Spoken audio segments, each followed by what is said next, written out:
Hi guys, it's Elena here with Elena Nicole Health. If you don't know me, I am a certified health coach and personal trainer. I help women who want to lose weight and get healthier and really just overall look and feel your best every day.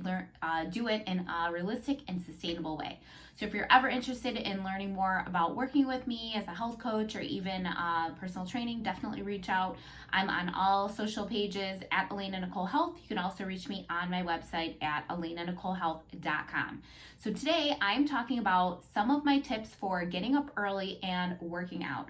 I work out usually about 3 to 4 days before work. I end up getting up around 4:55 in the morning and get my workout in.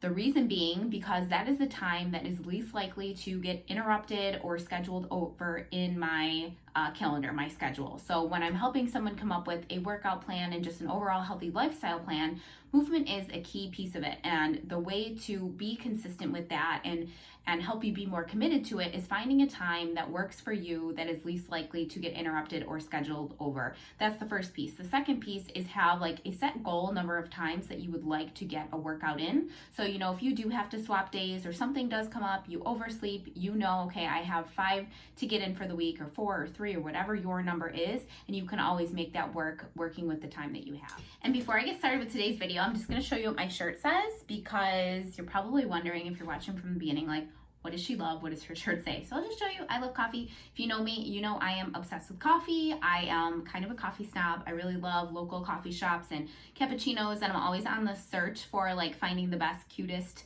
coffee shop that has the best cappuccino. So if you are in Atlanta or if you are in Buffalo, which are 2 places I frequent the most, definitely let me know if you have recommendations for that. And I always get an almond milk cappuccino in case anybody's wondering, because I do get that question sometimes. But today's video is tips for waking up early and getting your workout in. And I am doing a video on this because so many of you, when I work with you or just in conversation, ask like, how do you get up at 4:55 in the morning and get your workout in, 3 to 4 times a week?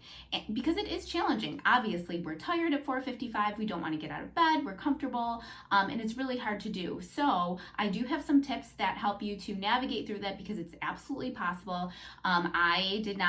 I was not born wanting to wake up that early to work out, but I do it on a consistent basis week after week because that's what works best for me. So today I wanted to share some of my tips for how I'm able to do that. Okay, number 1 is I would say fully commit and decide the night before that you're going to do it. I don't know about any of you, but I always think back to when I used to be in college and I had an early morning class, and the night before, like my sister and I lived together, we would kind of have that conversation like, are we gonna go to school tomorrow morning? Are we not? Are we not? Oh, we'll figure it out in the morning. And then 9 times out of 10, when we were kind of waffling the night before, we'd wake up the next morning and we would not go to class because we were like 10% committed. I look at it the same way when it comes to your workouts and doing those types of things. Either make a full-on commitment and decision the night before or don't, and know that you're probably not going to wake up the next morning.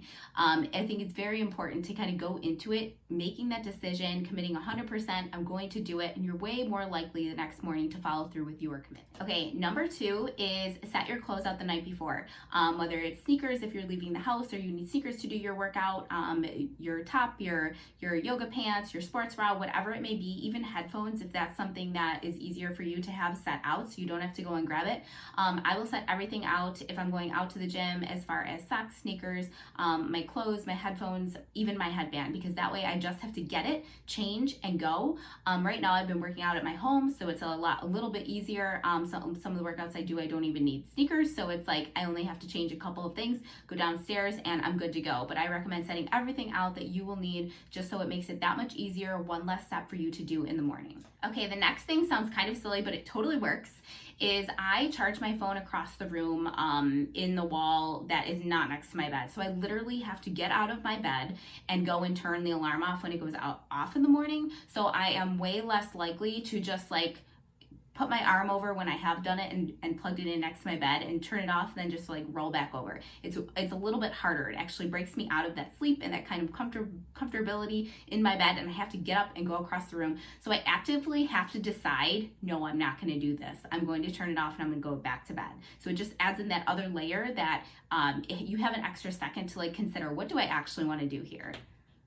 Okay, and the next one goes to mindset. If you guys follow me, you know I talk about this a lot. Have your motivational and like positive and ready to go committed thoughts ready, because you know that that morning when you wake up, if you're waking up especially as early as I am, or you know maybe even earlier, maybe a little bit later, whatever it is for you, you're gonna have all the reasons. Your brain is going to give you every single reason in the entire world not to get out of bed. It's comfortable, you're tired, you had a long day yesterday, you need to sleep, blah blah blah blah blah. You're gonna have every single one of them. So you have to be ready with like a few that really work for you, that are going to be able to counteract those excuses that you're giving yourself. You have to be able to sell yourself on getting out of bed and getting to do your workout, whether it's in your house or at the gym, wherever it may be. I know for myself, the one that works 95% of the time, probably even more than that, is thinking about how I'm going to feel if I do it and if I don't do it, and then actually visualizing myself, 35 minutes later or after that workout is done. And 9 times out of 10, that gets me out of bed and to go and do it, because I know usually when I turn my alarm off, I don't have it set for the right time. So I then oversleep. My day starts off on the wrong foot. I'm usually miserable because I missed my workout. And I know I'm just going to feel a million times better if I go ahead and follow through with my plan of actually getting up. So that is my thought that I always have ready to go, is just I'm going to feel so much better if I do it. And I know that that's so true. And I also know that 30 more minutes of sleep, I'm not going to feel much better getting that 30 more minutes of sleep. So being ready with those thoughts that you can counteract the ones that are telling you to turn your alarm off and go back to bed. It's so comfortable. You shouldn't do this. Having those things ready to go that, no, I am doing this. I decided to do this. I'm going to feel so much better. Can be super helpful.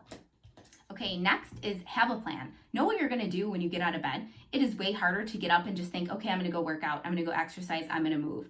If you have like an elliptical or a treadmill at your house or something like that, I mean, that's easy enough. You can go downstairs and do it, but I always suggest having a plan that's progressive, so you're actually doing something efficient, working towards your goals. If you're just getting started, getting in movement, I highly recommend that over complicating it with a plan, if that's something that feels like an extra burden for you. But if you've been doing it for a little while, I definitely recommend having somewhat of a plan that you're following. When I wake up in the morning and I know I'm either putting on a video, or I have a workout routine kind of written down on my phone for myself, it is a million times easier for me to get my brain to come along with me and go and do it than just thinking, okay, I got to figure out what I'm going to do now, and I don't really want to do it. So having a plan can be very, very helpful. Okay, and next, after I go, I pay attention to how good I feel, because almost every single time I feel a million times better when I'm done that I did it. When I'm finished and putting my weights away, or halfway through the day at lunchtime, that's like always when I love to reflect back and just think, oh my gosh, I got up and worked out today at the crack of dawn, and I'm so glad I did. When I have those thoughts from doing the work, I want to make sure that I'm focusing on them, and I'm reinforcing the behavior by thinking about the results that I'm actually giving myself by waking up and doing it. And then lastly, making it work wherever you are.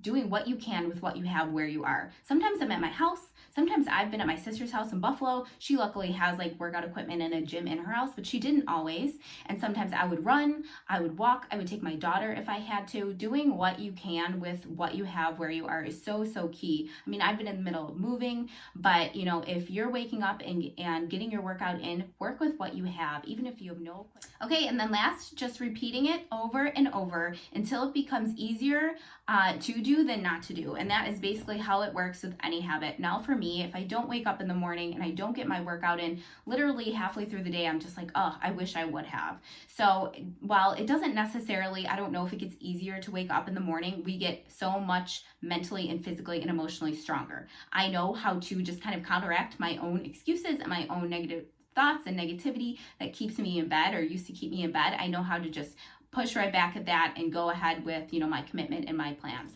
Okay, funny story about this shirt, just because I wanted to share with you guys, because you're probably just like still, if you didn't see the beginning, like, what does her shirt say? I wear this shirt all the time. I literally like live in it. My sister and I have an online boutique called Aiden Rose, AYDENROSE. boutique, and this is one of our shirts, and I literally like live in it all the time. And every time I wear it out, people make comments to me all the time. I forget I'm wearing it, and I look at them like, what are you talking about? Ask me if I like coffee or what kind of coffee, and I'm just like, what? Like, I don't even know what you're talking about. Well, it's because my shirt says I love coffee. But today I was wearing this, and I actually went to pick up, we got takeout tonight. I've been wanting to try a sushi burrito, and this place by us apparently is good one. So we ended up getting takeout from this place. It was decent, but I have thoughts on it that are not relevant for this video. But and I guess they make their own cold brew coffee. So I go in, I get our takeout. The owner was really, really nice, and he gave me my food, and he's like, oh, you love coffee? And I'm like, oh yeah. And then I remembered I had the shirt on, so I kind of laughed, and he's like, oh, do you want to try one of our cold brews? And I'm like, oh, I've actually had way too much today. Like, I don't need another one. It was like 6 o'clock. I really didn't need another coffee. As much as I love it, I don't want to just have it all the time continuously. It's not a good idea for me. So he's like, oh, are you sure? Are you sure? I'm like, yeah. So he finishes getting my stuff, and he came out, and he's like, yeah, well, I know you love coffee, so I really want you to try it. So he ends up giving me one of the cold brew coffees to take with me for free. So I just thought that was kind of funny that I just get so much like leverage out of this shirt. I just would never think that. I never thought about that when I first got it and when we first decided to sell it. And also I wear it like every other day. So if you are ever interested in learning more about what health coaching looks like, what my programs look like, feel free to reach out. You can find me on any social pages at Elena Nicole Health, as well as on my website, elenanicolehealth.com.